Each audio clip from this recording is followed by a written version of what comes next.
Hello student, good morning. हम advance math में 2D श्रृंखला के अंतर्गत त्रिभुजों के क्षेत्रफल पढ़ रहे हैं, जिसमें मैं आप लोगों को 8 क्वेश्चन करा चुका हूं। अब उसी से आगे के क्वेश्चन में आज हम 9वां क्वेश्चन करते हैं। तो 9th क्वेश्चन में हमारा प्रश्न क्या है? क्वेश्चन इस प्रकार से है कि त्रिभुज की भुजाएं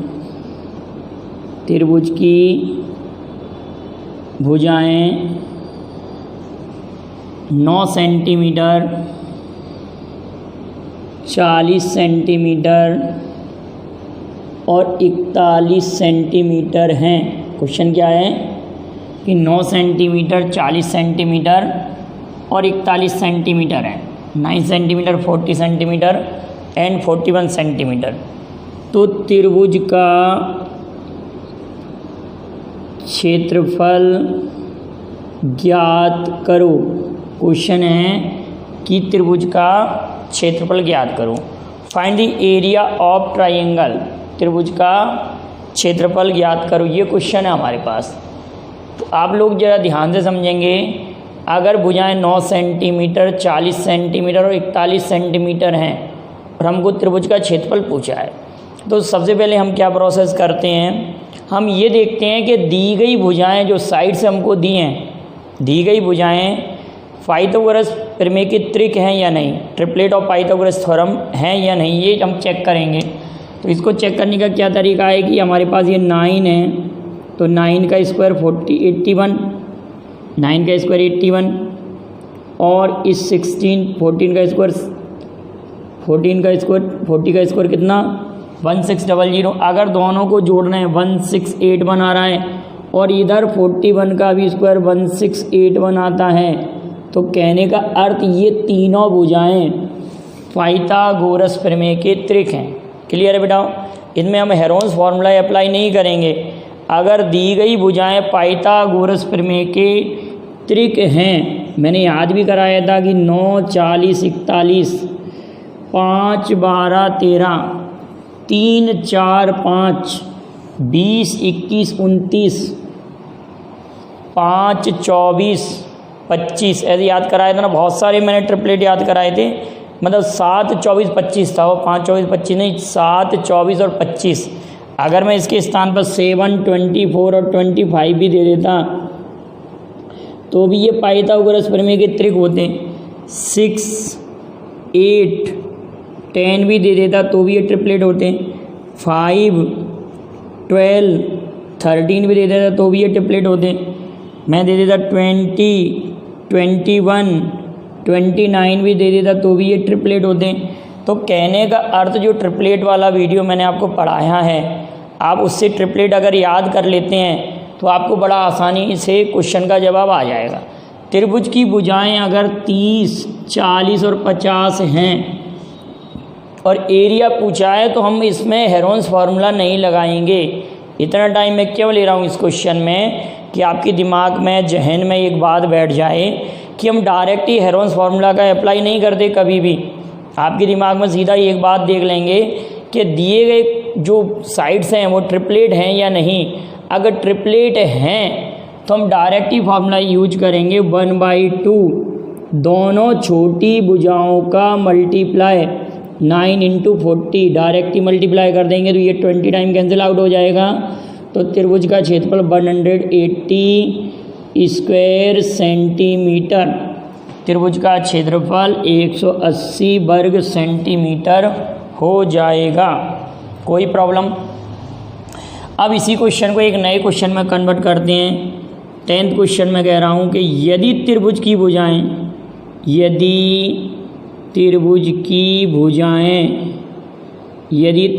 भुजाएं आप लोगों से कहा कि 20 सेंटीमीटर, 21 सेंटीमीटर तथा 29 सेंटीमीटर हैं।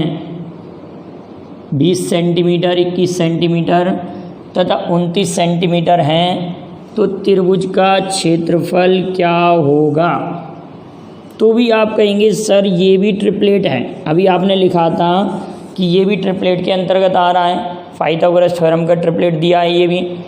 20, 21 और 29 triplet of Pythagoras theorem, triplet दिया पाइथागोरस थ्योरम का ट्रिपलेट है ये।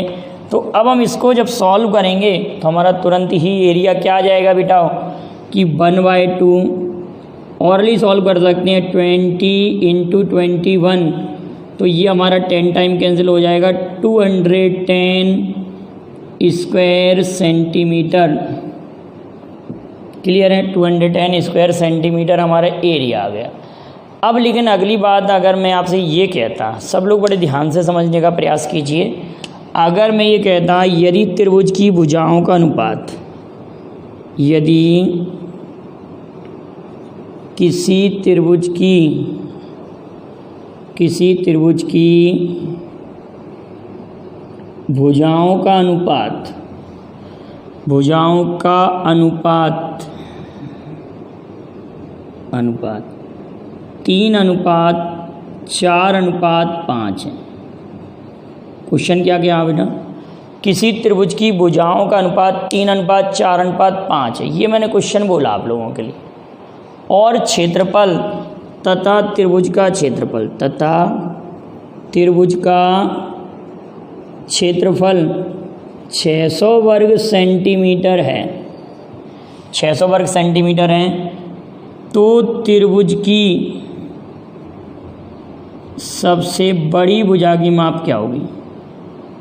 बड़ी भुजा की माप क्या होगी? त्रिभुज की सबसे बड़ी भुजा की माप क्या होगी? आपसे ये कहा किसी त्रिभुज की भुजाओं का अनुपात 3:4:5 बोला, ठीक है बेटा। 3, 4, 5 त्रिभुज की भुजाओं का अनुपात कितना बोला बेटा? 3:4:5। और क्षेत्रफल आप लोगों ने कहा 600 स्क्वायर सेंटीमीटर है, 600 वर्ग सेंटीमीटर त्रिभुज का क्षेत्रफल है। तो आपसे ये कहा है त्रिभुज की सबसे बड़ी भुजा की माप क्या होगी? देखो बेटा इसमें भी हम हेरोन्स फार्मूला से कर सकते थे इस क्वेश्चन को, लेकिन सबसे पहले यही देखेंगे कि जो रेशो दिया है, ये जो रेशो दिया है वो कहीं से कहीं तक पाइथागोरस थ्योरम का ट्रिपलेट तो नहीं है। तो आपने कहा सर ये भी ट्रिपलेट है, 3 का स्क्वायर 4 का स्क्वायर का सम 5 के स्क्वायर की इक्वल है। तो अगर ये पाइथागोरस थ्योरम का ट्रिपलेट है तो साइड को हम 3x 4x और 5x ले लें। साइड को ऐसे ले लें कि एक साइड 3x है, एक साइड 4x है और एक 5x है। तो एरिया ऑफ ट्राइंगल कैसे कहेंगे? 1/2 3x इंटू 4x इक्वल 600 दिया है, ये 2 टाइम कैंसिल आउट हो गया, 6x स्क्वायर इक्वल टू 600, तो x स्क्वायर इक्वल टू 100, तो x की वैल्यू 10 आ जाएगी। जब x की वैल्यू 10 आई हमारे पास तो हमको सबसे बड़ी भुजा निकालनी है, बिगेस्ट साइड फाइंड करना है। तो 5x बिगेस्ट साइड हो जाएगी, तो 5 इंटू 10 इक्वल टू 50 सेंटीमीटर, सबसे बड़ी भुजा 50 सेंटीमीटर हो जाएगी। इतनी बात क्लियर है, यहाँ तक कोई प्रॉब्लम नहीं है। अगली बात हम देखते हैं किसी त्रिभुज की भुजाओं का अनुपात। अगला क्वेश्चन है हमारे पास किसी त्रिभुज की भुजाओं का अनुपात। इसी क्वेश्चन में मैं चेंज कर रहा हूँ अब क्वेश्चन को। किसी त्रिभुज की भुजाओं का अनुपात 5:12:13 है, यहाँ पे हम बदल रहे हैं। किसी त्रिभुज की भुजाओं का अनुपात 5:12:13 है। क्या कह रहे हैं बेटा? 5:12:13 है, ठीक। और यहाँ कह रहे हैं कि त्रिभुज की, अब बदलना पड़ेगा यहाँ पर, त्रिभुज की सबसे छोटी भुजा, त्रिभुज की सबसे छोटी भुजा 10 सेंटीमीटर है।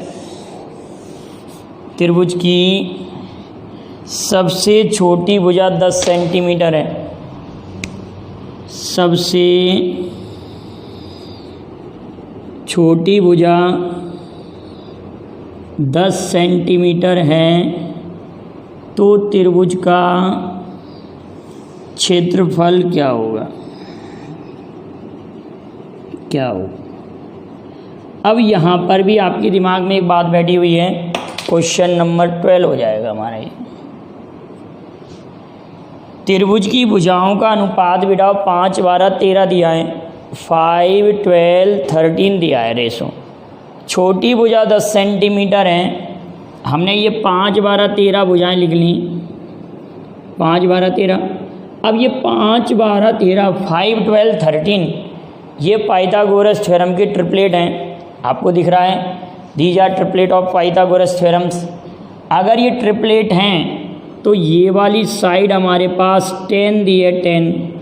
जब इसमें 2 का मल्टीप्लाई हो रहा है तो इसमें भी 2 का होगा, ये 24 हो जाएगा और ये 26 हो जाएगा। लेकिन इससे हमको कोई लेना देना नहीं है थर्ड साइड से, हमको एरिया ऑफ ट्राइंगल फाइंड करना है, त्रिभुज का क्षेत्रफल फाइंड करना है। एरिया ऑफ ट्राइंगल अगर हम फाइंड करना चाह रहे हैं तो आप तुरंत ये कह देंगे 1/2, 1/2 दोनों छोटी भुजाओं का गुणा, ये मल्टीप्लाई कर दिया, ये कट गया 12 बार, तो ये 120 वर्ग सेंटीमीटर त्रिभुज का क्षेत्रफल आ जाएगा।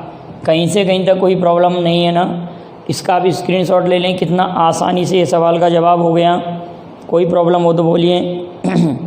अगला मैंने ये कहा कि अगला क्वेश्चन हमारे पास आ रहा है कि किसी त्रिभुज की भुजाओं का अनुपात, किसी त्रिभुज की भुजाओं का अनुपात, इसी को चेंज कर रहा हूँ मैं, किसी त्रिभुज की भुजाओं का अनुपात 5:12:13 है। यही सेम लिखा हुआ हो, 5:12:13। ये 13 क्वेश्चन हम बता रहे हैं, 5:12:13 है। सबसे बड़ी भुजा 52 सेंटीमीटर है, सबसे बड़ी भुजा 52 सेंटीमीटर है। तो त्रिभुज का क्षेत्रफल ज्ञात करें।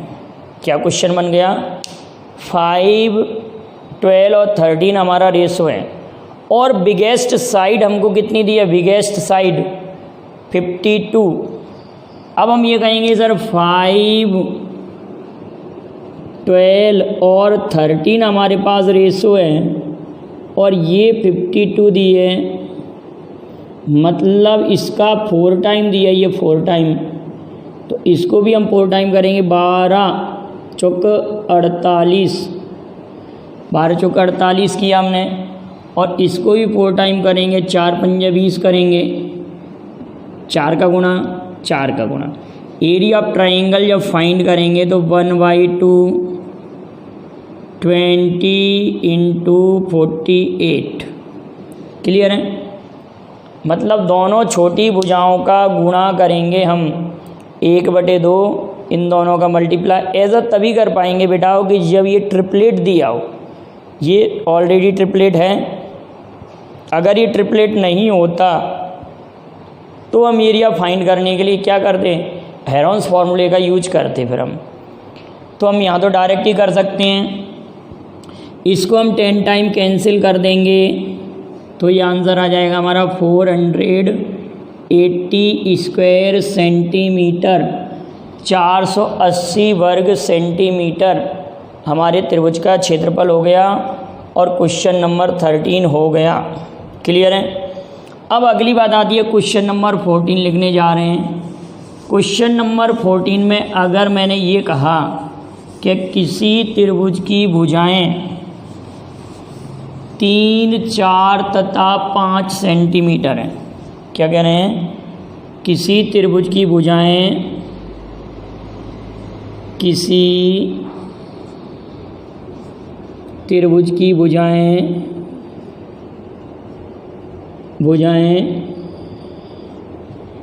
3 सेंटीमीटर हैं, 4 सेंटीमीटर हैं और 5 सेंटीमीटर हैं। तो इस त्रिभुज के मध्य बिंदुओं को मध्य बिंदुओं को मिलाने से बने नए त्रिभुज का क्षेत्रफल क्या होगा। तो इस त्रिभुज की भुजाओं के, इस त्रिभुज की भुजाओं के मध्य बिंदु, इस त्रिभुज की भुजाओं के, त्रिभुज की भुजाओं के मध्य बिंदुओं को मिलाने से बने नए त्रिभुज का क्षेत्रफल क्या होगा। इसको बड़े आप ध्यान से समझेंगे। आप लोगों को दो एरिया नहीं फाइंड करना, आप एक ही से फाइंड कर सकते हैं डायरेक्ट ही क्वेश्चन को। किस प्रकार से, देखिए सबसे पहले तो एक थ्योरम्स आपने पढ़ी होगी एरिया ऑफ ट्राइंगल के बारे में। क्या पढ़ा होगा कि कभी कोई भी ट्राइंगल अगर हमारे पास है, जैसे मैंने ये ट्राइंगल बनाया, ये ट्राइंगल है मेरे पास, ठीक, ये ट्राइंगल है, और इसकी साइड अगर ए बी सी हमने कह दी, ए बी सी, ये शीर्ष कह दी हमने, side A B B C C है, इसकी भुजाओं के मध्य बिंदु को मिलाया, ये पी क्यू और ये आर, ये पी है, ये क्यू है और ये आर है।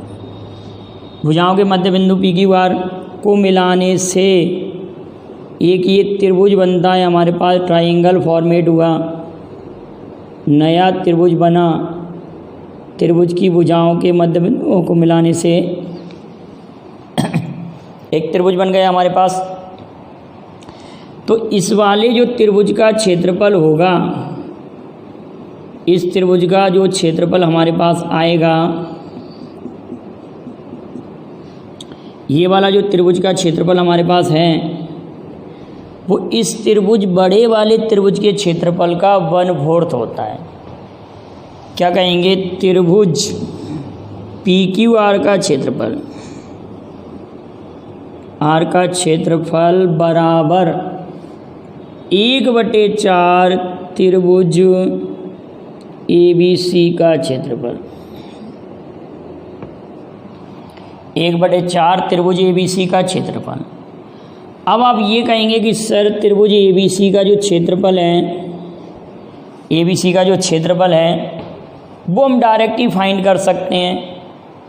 अगर इस क्षेत्रफल को मैं 1/4 ऐसा कैसा रखें, ए बी सी का क्षेत्रफल क्या होगा, 1/2।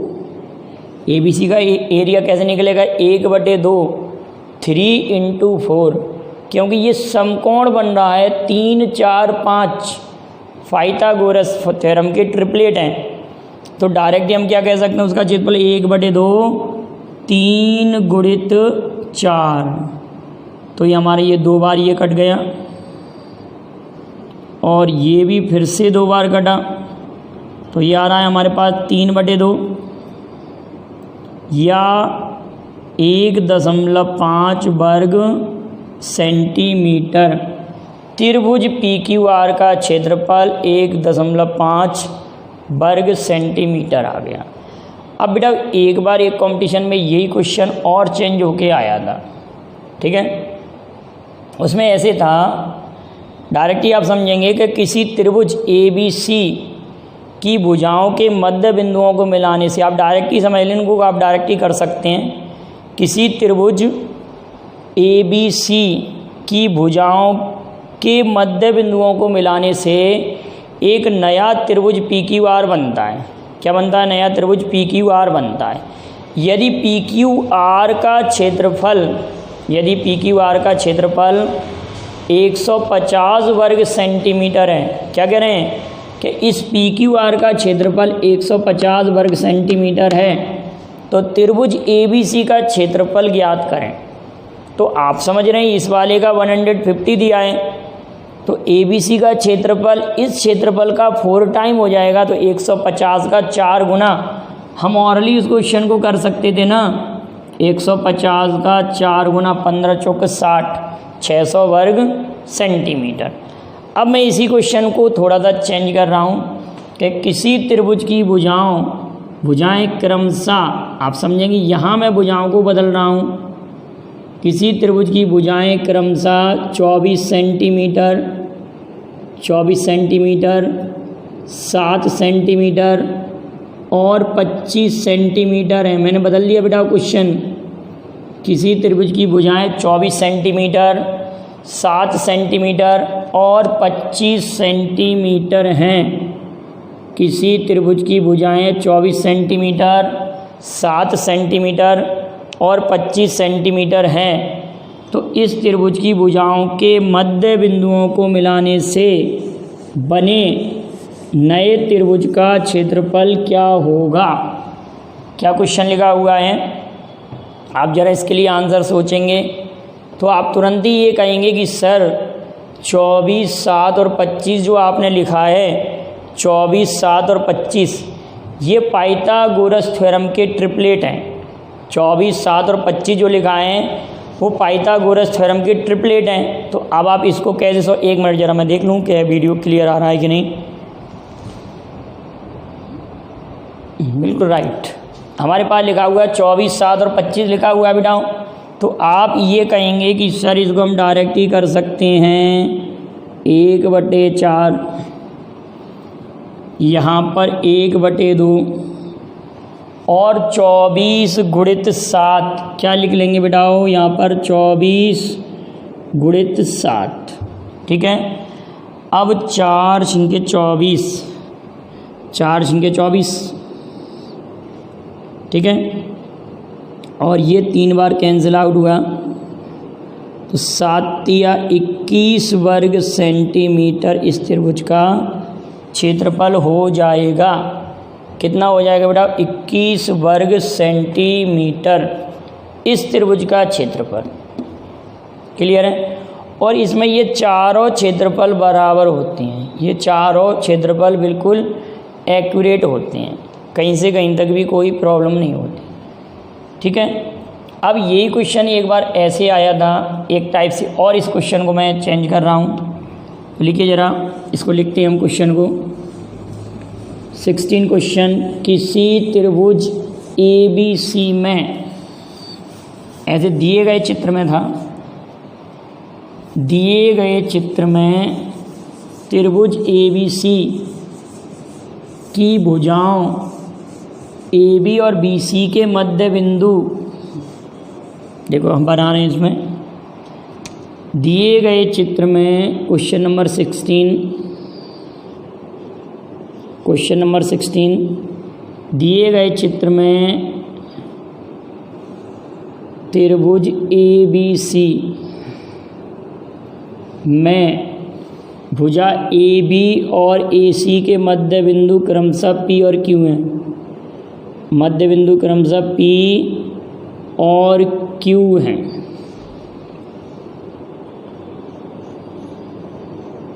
तो छायांकित भाग का क्षेत्रफल, तो छायांकित भाग का क्षेत्रफल पूरे त्रिभुज के क्षेत्रफल का कितना प्रतिशत होगा? क्या क्वेश्चन था कि त्रिभुज ABC में भुजा AB और AC के मध्य बिंदु क्रमशः P तथा Q है। तो छायांकित भाग का क्षेत्रफल पूरे त्रिभुज के क्षेत्रफल का कितना प्रतिशत होगा? छायांकित भाग का क्षेत्रफल पूरे त्रिभुज के क्षेत्रफल का कितना प्रतिशत होगा? लिखने इस क्वेश्चन को। त्रिभुज चित्र में, ऐसे था, चित्र में त्रिभुज ABC की भुजाओं AB तथा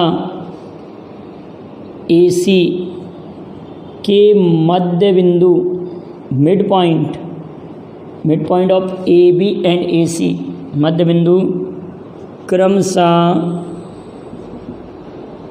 P तथा Q है। तो छायांकित भाग का क्षेत्रफल, छायांकित भाग का क्षेत्रफल पूरे त्रिभुज के क्षेत्रफल का कितना प्रतिशत है, कितना प्रतिशत। बहुत ही अच्छा क्वेश्चन था। अगर आप सोचेंगे, समझदार होंगे तो बहुत ही आसानी प्रकार से कर सकते हैं इस क्वेश्चन को, इजीली सॉल्व कर सकते हैं। कैसे कि अगर हम इसको एक पॉइंट मानें, एक पॉइंट BC का मिड पॉइंट भी मान लिया हमने, ये R है, क्या सपोज कर लिया, BC का मिड पॉइंट R, तो इससे हमने इसको ज्वाइन किया और इससे हमने इसको ज्वाइन किया। तो अब आपको ये दिख रहा होगा कि इस त्रिभुज ABC में 4 समान त्रिभुज बनते हैं, 4 इक्वल ट्राइंगल फॉर्मेट होते हैं, 4 बराबर त्रिभुज बन रहे हैं, 4 बराबर त्रिभुज बन रहे हैं। तो छायांकित भाग एक को कन्वर्ट कर रहा है, एक को कवर कर रहा है ना छायांकित भाग। तो कहने का मतलब 4 भागों में से एक भाग ये है, तो ये क्या हो जाएगा 1, और टोटल त्रिभुज कितना हो जाएगा 4 × 100। तो छायांकित भाग कितना परसेंट हो गया, 25%। एक बार तो बेटा ऐसे आ चुका है, एक बार तो बिल्कुल सेम ये क्वेश्चन आया है, लेकिन यही क्वेश्चन और चेंज हो गया आया एक बार फिर से। उसमें क्या किया है, लैंग्वेज बिल्कुल सेम है, लेकिन अब प्रश्न को थोड़ा सा और इसका क्लियर है बेटा। ये 4 त्रिभुज बन रहे हैं, 1 2 3 4। तो ये वाला जो एरिया है वो एक एरिया को कवर कर रहा है, टोटल एरिया कितना है 4, पूरे त्रिभुज में 4 है और ये 1 है। तो आप क्या कह देंगे 1/4 × 100 25%। ठीक है, इसका आप स्क्रीनशॉट ले लें, इसका 25% आ गया। क्लियर है। अब इसी प्रश्न को अगर मैं चेंज कर दूं, डायग्राम को थोड़ा सा मैं बदल रहा हूं, देखो इसी डायग्राम को मैं चेंज कर रहा हूं। क्वेश्चन बिल्कुल ऐसा कैसा लगेगा कि सेम क्वेश्चन है, अगर आप रट के गए, याद करके गए क्वेश्चन को और आपने नहीं समझा कि अब प्रश्न क्या कह रहा है। सेम क्वेश्चन है कि ये BC एक त्रिभुज है, ठीक है, ABC कोई ट्राइंगल, इसका मिड पॉइंट है P और इसका मिड पॉइंट है Q। ये P, ये 17 क्वेश्चन हो गए, 17वां क्वेश्चन हो गया आज हमारे पास। अब आपसे ये कहा कि छायांकित भाग उन्होंने ऊपर ना बनाते हुए ये छायांकित भाग ये बना दिया बेटा, शेडेड पोर्शन ये वाला बना दिया। क्या बनाया, छायांकित भाग ये बना दिया। क्लियर है, क्या हमने बना दिया, शेडेड पोर्शन ये बना दिया, इतना इतना। ठीक, तो अब आपसे पूछा कि छायांकित भाग का क्षेत्रफल पूरे त्रिभुज के क्षेत्रफल का कितना प्रतिशत है। ये CTET में या UPTET में आया हुआ प्रश्न है और SSC ने भी पूछा ये क्वेश्चन। तो अब आप तुरंत ही समझ गए होंगे कि सर इसमें तो और ही सिंपल बात है कि ये मिड पॉइंट PQ है, एक मिड पॉइंट हमने यहाँ ले लिया R, क्या ले लिया हमने, R मिड पॉइंट ले लिया, किसका, BC का मिड पॉइंट हमने R ले लिया। अब हमने इससे इसको ज्वाइन किया, ये वाला ज्वाइन किया और ये वाला इसको ज्वाइन किया, दिख रहा है बेटा। तो इस डायग्राम में आपको 4 ट्राइंगल दिखाई दे रहे होंगे और सेम एरिया के 4 ट्राइंगल बन रहे हैं, 4 ट्राइंगल सेम एरिया के बन रहे हैं, 1 2 3 4। ठीक है, अब हमको निकालना छायांकित भाग, शेडेड एरिया। तो शेडेड एरिया में 3 ट्राइंगल हैं, तो ये 3 लिख दिया, 3, और टोटल त्रिभुज में 4 हैं ट्राइंगल, × 100।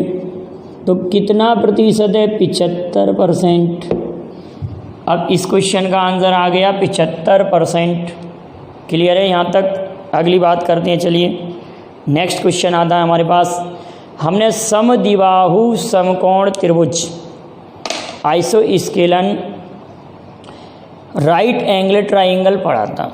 सभी लोग जानते हैं आइसोस्केलन राइट एंगल ट्राइंगल में क्या पढ़ा था हम लोगों ने, कि उसमें 2 भुजाएं बराबर होती हैं और एक भुजा अलग होती है और एक कोण 90 डिग्री का होता है। क्या पढ़ा है हमने, आइसोस्केलन राइट एंगल ट्राइंगल में उसमें दो भुजाएं बराबर होती हैं, एक 90 डिग्री का कोण होता है और तीसरी भुजा अलग होती है। तो पहले तो उसके बारे में थोड़ा सा हम रिवाइज करते हैं, फिर उस पर क्वेश्चन बोलेंगे हम। हमने ये कहा कि समद्विबाहु समकोण त्रिभुज, क्या बोला बेटाओ? समद्विबाहु समकोण त्रिभुज, आइसोस्केलन राइट एंगलेट ट्राइंगल, ठीक है।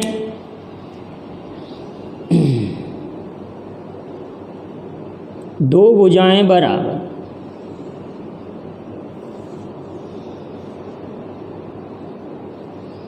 दो भुजाएं बराबर होना चाहिए, जिसमें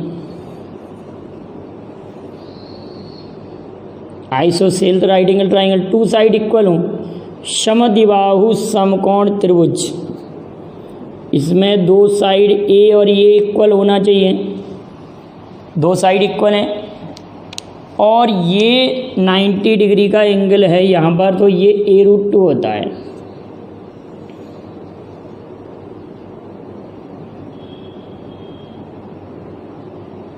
ठीक है, तो इसमें एक कर्ण a√2 हो जाएगा।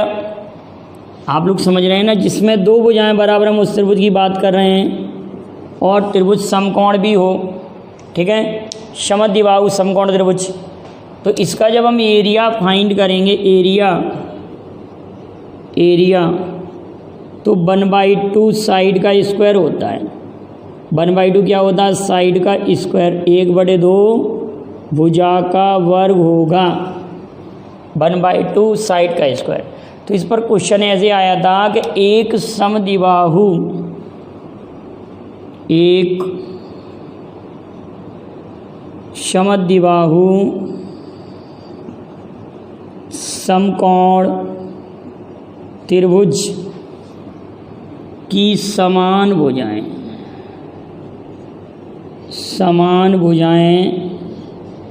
40 सेंटीमीटर। तो त्रिभुज का क्षेत्रफल ज्ञात करो। तो बिल्कुल सिंपल क्वेश्चन है। तो त्रिभुज का क्षेत्रफल ज्ञात करो। क्वेश्चन नंबर कितना हो जाएगा? ये 3 था जो भी है। तो त्रिभुज का क्षेत्रफल ज्ञात करो। तो कैसे करेंगे बेटाओ? 1/2 दोनों समान भुजाओं का गुणनफल। तो ये 20 टाइम कैंसिल आउट होगा। तो 4 दूनी कितनी टाइम? 1/2 40, 4 दूनी 8, 800 वर्ग सेंटीमीटर हमारे त्रिभुज का क्षेत्रफल हो गया। अब इसी पर आगे अगले वीडियो में और भी कई क्वेश्चन मैं लेके आऊँगा त्रिभुज के क्षेत्रफल से रिलेटेड। और भी कई क्वेश्चन हैं, जैसे कि ये क्वेश्चन आया था कि एक समबाहु त्रिभुज के चारों ओर तार लगाया गया है, 20 रुपये प्रति वर्ग मीटर की 20 रुपये प्रति मीटर की दर से खर्चा इतना है, तो उसका क्षेत्रफल ज्ञात करो। इस टाइप के क्वेश्चन भी आएंगे अभी, तो आप इसको नोट कर लें। यहाँ तक के जो मैंने क्वेश्चन पढ़ाए, अगर आपको पसंद आए हो, मेथड पसंद आया हो, तो आप लाइक और शेयर करें। Thank you very much. जय हिंद, जय भारत।